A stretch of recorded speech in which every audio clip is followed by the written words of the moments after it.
ဆက်ဆက်ပြီးတော့လေအမရဲ့အညာမောင်ဈေးလေးတီးကျင်လို့ဈေးလေးတီးကျင်လို့ဆိုတဲ့အကိုတွေမောင်လေးတွေခင်လေးကအညာမောင်မှာ3မျိုးရှိတယ်တစ်မျိုးတည်းမဟုတ်ဘူးเนาะအညာမောင်ဆိုတာနဲ့တစ်မျိုးတည်းမဟုတ်ဘူးအညာမောင်မှာ3မျိုး4မျိုးရှိတဲ့အတွက်ပေါ့เนาะဘယ်ဟာကိုတီးကျင်တာလဲတစ်ချက်ကိုကပေါ့เนาะဒီ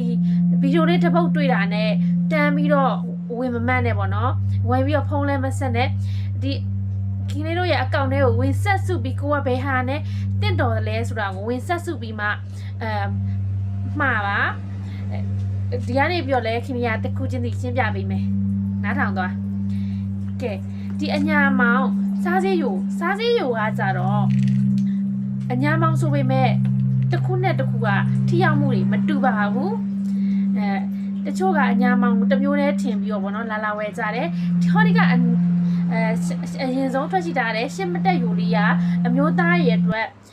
ဒီပန်းတွေပန်းညိုယောဂါတွေထောင်မှတ်မှုအားနည်းနေတာတွေတုံ့လို့မြန်နေတာတွေတုတ်ထွက်နှေးပြီးတော့ဗောနော်ကလေးမရနိုင်တဲ့အကိုတွေအိမ်နောင်တွေတက်လုံအားကောင်းပြီးတော့အမောခံကျင်တဲ့သူတွေရီးဖြူရီးနီဆင်းနေတဲ့သူတွေစိတ်သွားတိုင်းကိုမပါပြီးတော့ဗောနော်ကိုလက်လေးလံထိုင်းမိုင်းပြီးတော့စိတ်ကြောက်ကြက်ဘောနော်စိတ်သူများကိုဒေါသထွက်လဲတဲ့အကိုဒီအယိုကိုစားပေးရပါမယ်ရှင်သူကတော့တနေ့ကိုလက်ဖက်စားစွန်းနဲ့မနက်တစွန်းညတစွန်းစားပေးုံနဲ့သူကဒီပန်းဘောနော်ပန်းဒီပန်းညိုးတွေတုံးလို့မြန်တာကြီးတတမဲသူ့ကိုတောက်ရင်တော့ရေများများတောက်ပေးပါလက်ဖက်စားစွန်းနဲ့မနက်တစွန်းရေများများတောက်ပေးပါရှင်စီဝမ်လဲမှန်ပါတယ်ဒါအပြင်ဒီကနေပြီးတော့တစ်ထုတ်လုပ်ထားတယ်အညာမောင်ရှင်းမတက်ရှင်းမတက်ဦးကနေထုတ်ထားတယ်ဆေးပြားလေးကိုလည်းရောင်းချပေးအောင်ပါဒါလေးကတော့ပြည်အကျိုးတာပဲရပါမယ်ရှင့်ဒါလေးကလည်း15ရက်စာတူကို28,500ပါစောဘူးနဲ့ဈေးနှုန်းတူတူပါပဲရှင်ကဲညာမောင်လိမ့်စီမှာဆိုရင်လာပြီ2မျိုးနှလုံးကြိုင်ဆိုပြီးတော့လာဝယ်လို့မရဘူးကိုကဘာပြဿနာဖြစ်နေလဲကိုက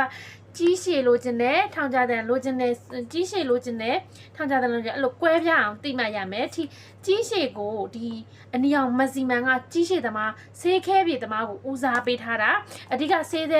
ခဲပြေကြီးရှည်စေတဲ့ညာမောင်ရဲ့မက်ဆီမန်ဒီကောင်ကကြီးရှည်ကိုပဲဦးစားပေးထားတာမို့ဒီတလားစာတစ်ခုကို38,500ပါဒီနှလုံးကြိုင်အဝါဒီကကျတော့အမျိုးသားတွေပန်းအကျိန်ကြီးများလမ်းစီတဲ့အချိန်ကြလမ်းစီတဲ့တချီပြီးတချီစွမ်းဆောင်ခြင်းနဲ့ဆိုရင်ဒီကလေးစီကိုတုံးဒါကထောင်ကြတန်အနှဲငယ်နန်းလုံးကြိုင်ပါတဲ့အတွက်အနှဲငယ်တော့ထွားတယ်ဟိုကောင်ကကြီးရှည်မတူဘူးအဲဒါကြောင့်နန်းလုံးကြိုင်နဲ့ပြောမဝဲနဲ့ဒီမှာမက်ဆီမန်နန်းလုံးကြိုင်အဝါဆိုပြီးပြောဝဲပါကျေးဇူးပါ